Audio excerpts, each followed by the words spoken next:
Hello, Kimberly. Hello. And so what are we going to make today?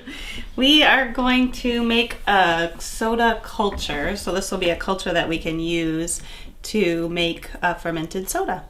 So we can use this in any fermented sodas that we're going to make? Yep. All right. We can make a wide variety of syrups to add the culture to. Okay, so I haven't seen this method in many books, or what's different between this and just kind of regular old soda making, or the kind of the soda that you get in the store, or that kind of thing. What's this fermented soda thing about?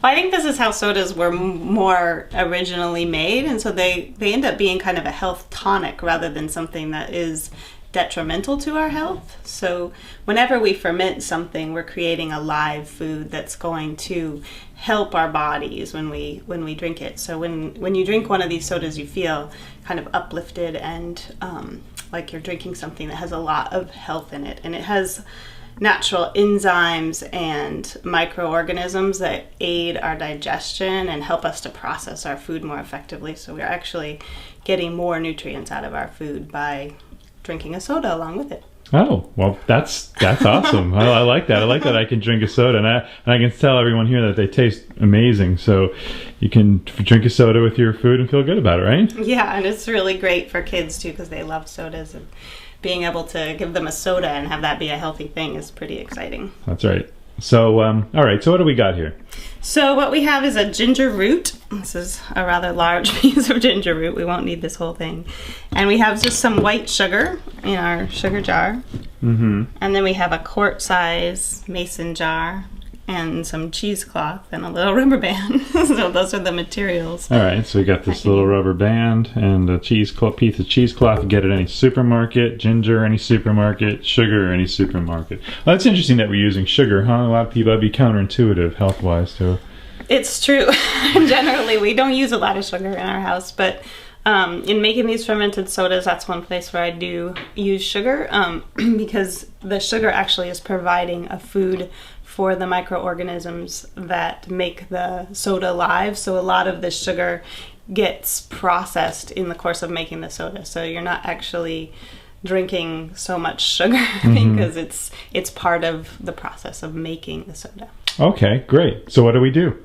So what we do is we're just going to cut off a piece of this ginger root here. We need 1 tablespoon of ginger root cut into small pieces in order to start our soda. So we're just going to cut this into little ginger squares here. And we're going to measure 1 tablespoon. Okay. And we use roots because the roots actually have something called lactobacilli in them. Uh-huh. And they use that to protect themselves in the ground over the winter. Oh. But it just so happens that that is the perfect ingredient to help start a soda culture. So you could also use a burdock root. Most all roots have that. So we're just using ginger here. And why not? Because ginger has such a wonderful taste. Yeah, and it's warming as well. So especially if you're going to do something in the wintertime, Yes. But this doesn't really. If you're going to make some other kind of flavor soda, does this flavor of this ginger in the culture get in the way? No, actually, it doesn't. The small amount that we're using here is not going to add much in the way of flavor to the soda. So if you didn't want a ginger flavor to your strawberry soda that you're making, you don't have to worry about it. Right. Exactly. Okay. But if you don't have ginger and you have burdock, then use that, or dandelion, whatever root is handy for you. So we're just going to put 1 tablespoon of the ginger root in there. Okay. And then we're going to take 2 teaspoons of our white sugar, and you can use other sweeteners as well. White sugar is easy and fairly cheap, and since I know it's getting processed, I don't mind using it. But you can also use maple sugar or sucanat with really good results. All right. The one thing that you probably don't want to use in making these is a honey, because honey will slow down the fermentation process, and making this culture takes about a week, and if you used honey, it could take around a month. Oh. So it will work perfectly well, just take a lot longer. Good to know. And molasses also can be kind of strong in a in a soda, so you might not want to try the molasses culture.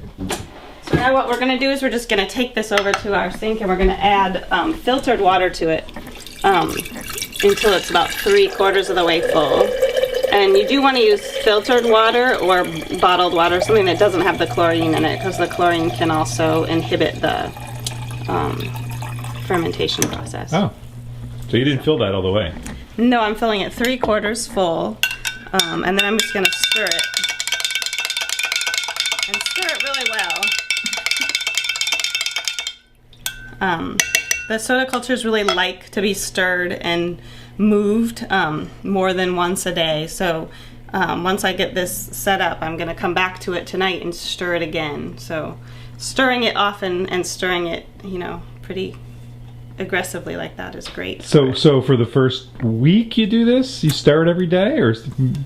Yes. So what's going to happen now is I put the cheesecloth on the top, and I'm just going to find a nice With a rubber band. place for this in my kitchen somewhere, maybe over here on my Lazy Susan full of other things that are brewing. You got cottonwood buds going, and gosh, all kinds of things. This is actually a root beer that I have going, so that's going to be a fermented root beer soda. And we'll do a video lesson on that, I'm sure. Yes. And so basically what's going to happen now is tonight I'm going to come back and stir that again just like I showed you. Mm-hmm. And then tomorrow morning we'll get our video camera out again and be here again, because you're going to add a little bit more ginger and a little bit more sugar each day for a week and stir that in. And then at the end of the week you're going to have kind of a sweet smelling, bubbly soda culture. all right. And then after that you can store it in the refrigerator and you don't have to keep stirring it every day, but you do for a week. So we'll take a look at that tomorrow. All right.